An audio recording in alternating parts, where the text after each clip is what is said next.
Sabaïdi, mesdames, messieurs, merci de nous rejoindre pour cette édition en français de la télévision nationale Lao. Commençons de suite par la clôture de la 6e session ordinaire de l'Assemblée nationale après 3 semaines de travail.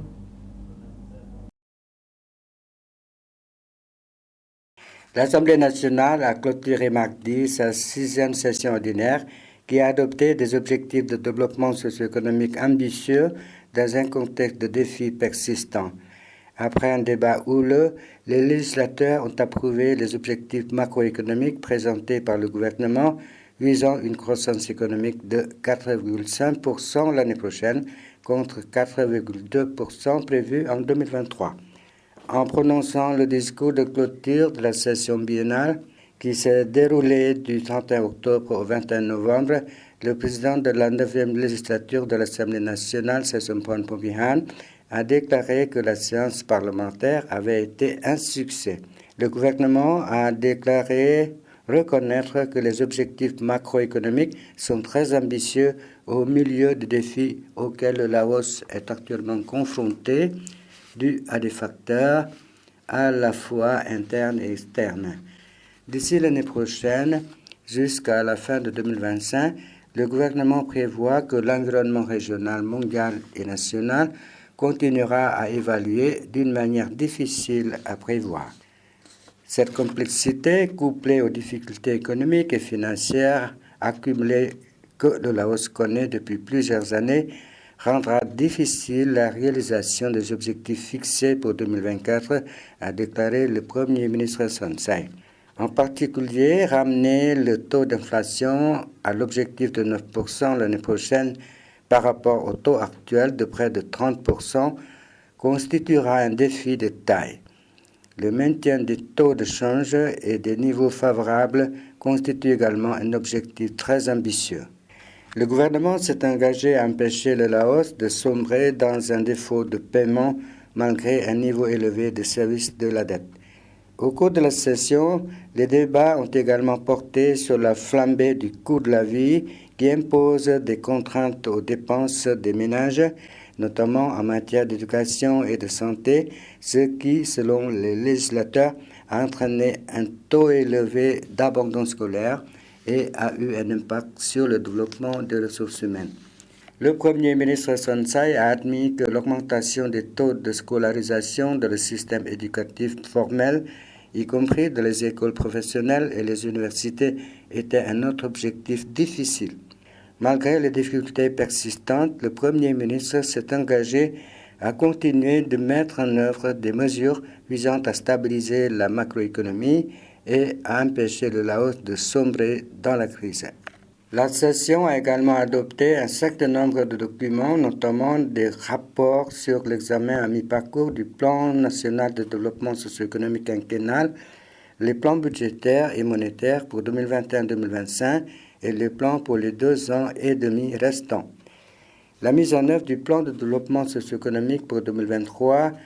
des plans budgétaires et monétaires et des plans pour 2024 a également été approuvée. Des rapports sur la mise en œuvre des 2 programmes nationaux pour 2021-2023, l'un visant à faire face aux difficultés financières et économiques et l'autre au trafic de drogue, ont également été approuvés. Les législateurs ont également adopté une nouvelle loi sur les soins de santé de base et des amendements à 6 lois sur les soins de santé, la propriété intellectuelle, la comptabilité, les systèmes de paiement, les juges ainsi que l'inspection et le contrôle par l'Assemblée nationale et les conseils populaires provinciaux. L'hôpital de l'Amitié a célébré vendredi dernier le 35e anniversaire de sa fondation et de ses réalisations. La célébration du 35e anniversaire de l'hôpital de l'Amitié a été présidée par M. Kikau Kakambitoun, vice-premier ministre, en présence du Dr Bounfeng Phoumalessit, ministre de la Santé, M. Eshbat Talibov, conseiller de l'ambassade de Russie en République démocratique populaire Laos, des dirigeants, anciens dirigeants, médecins et personnel clé de l'hôpital de l'Amitié.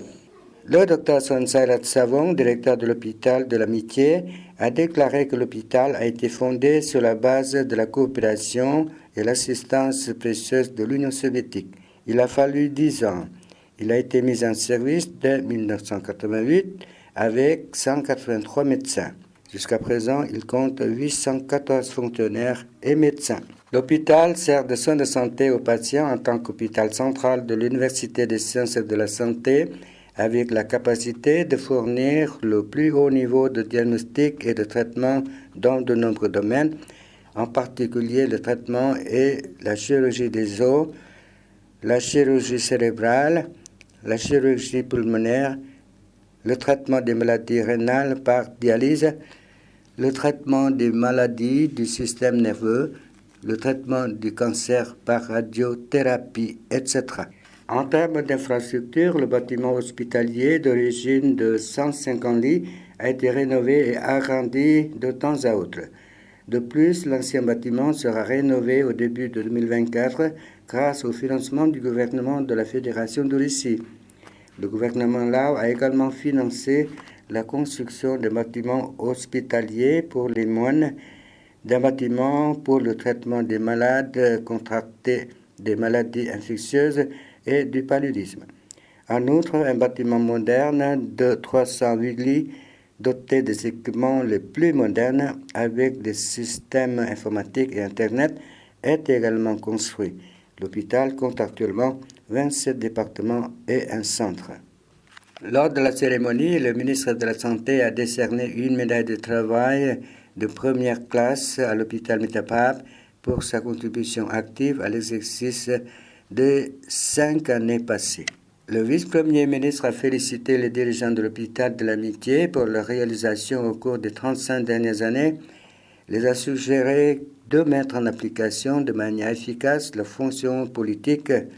du développement du personnel, des services de soins de santé et d'autres aspects afin que le travail puisse être réalisé selon les objectifs fixés. Le ministère de la Technologie et des Communications a tenu une conférence de presse vendredi pour annoncer le programme de la Semaine numérique du Laos en janvier qui présentera les télécommunications, les produits, services et l'innovation numérique du pays. Le thème de l'événement sera la transformation numérique vers un plus grand développement socio-économique et une connectivité résiliente. S'exprimant lors de la conférence de presse, le ministre de la Technologie et des Communications, Bovien Kamongdara, a déclaré que l'événement aurait lieu du 10 au 14 janvier 2024 au Centre national des congrès de Vientiane pour promouvoir l'utilisation de la technologie dans la production et ajouter de la valeur au Laos pour rendre le pays plus compétitif sur les marchés internationaux et préparer l'ASEAN ITC Award 2024. S'exprimant lors de la conférence de presse, le ministre de la Technologie et des Communications, Bovien Kamongdara,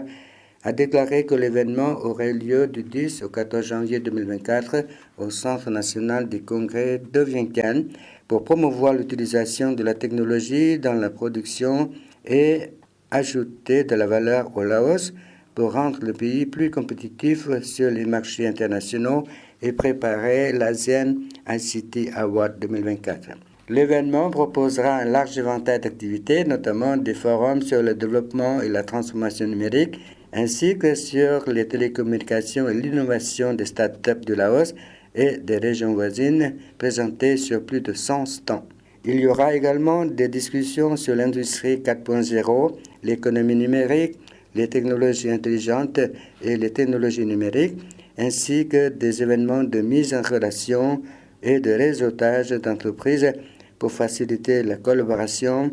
et les partenariats dans les domaines de la technologie et des communications.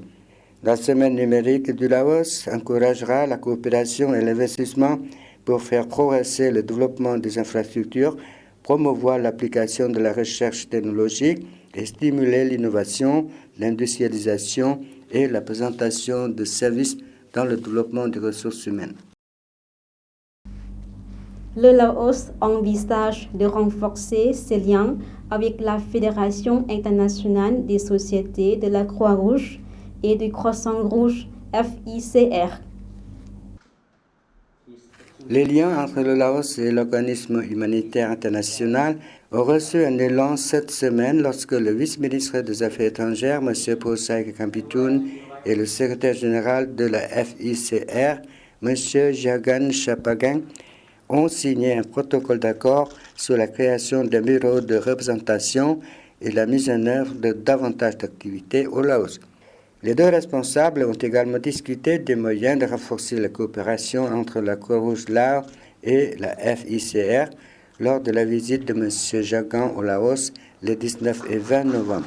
La cérémonie de signature du protocole d'accord s'est déroulée en présence du président de la Croix-Rouge Laos, le Dr Puthon Mangpa. La visite du secrétaire général de la Fédération internationale des sociétés de la Croix-Rouge et du Croissant-Rouge et la signature du protocole d'accord sont considérés comme une étape importante dans la coopération entre le Laos et la Fédération internationale, notamment en fournissant davantage d'aide aux personnes touchées par des événements météorologiques extrêmes et dans d'autres domaines de travail.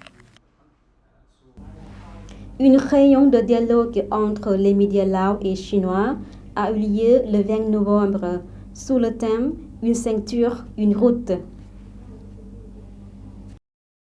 Elle s'est déroulée en présence de M. Posi Kermanivong, vice-ministre de l'Information, de la Culture et du Tourisme, de M. Hu Xingshun, directeur adjoint de la radio et de la télévision centrale de Chine, de M. Vansaita Vinyan, chef adjoint du comité de propagande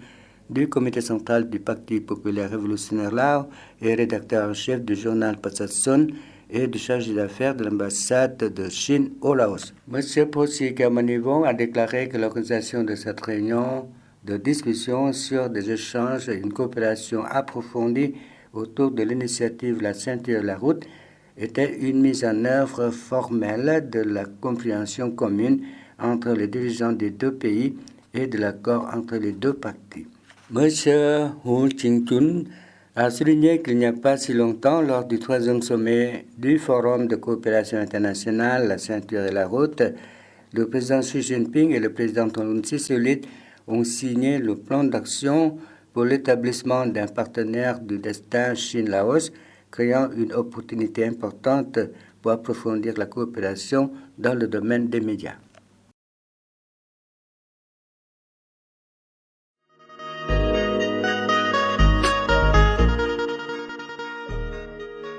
ส่วนวัฒนธรรมเสียงขวนมรดกแห่งชาติระดับท้องถิ่นทางวัฒนธรรมแห่งทำอิฐของนครหลวงเวียงจันทน์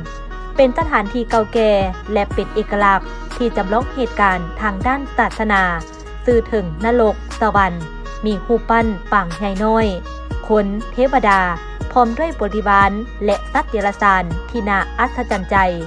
นอกนั้นยังมีประตูโค้งวัฒนธรรมร่วมสมัย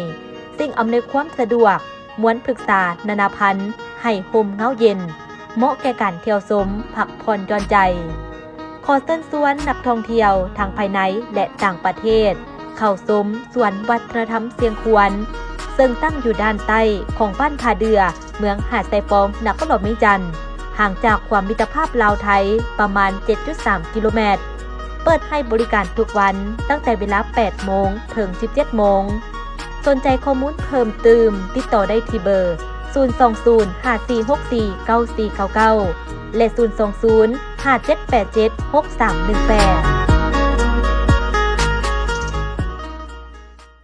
Voilà, c'est la fin de cette édition. Toute l'équipe vous remercie pour votre fidélité. Pour voir ou revoir nos reportages, rendez-vous sur la page internet du journal français de la télévision nationale Laos. Au revoir.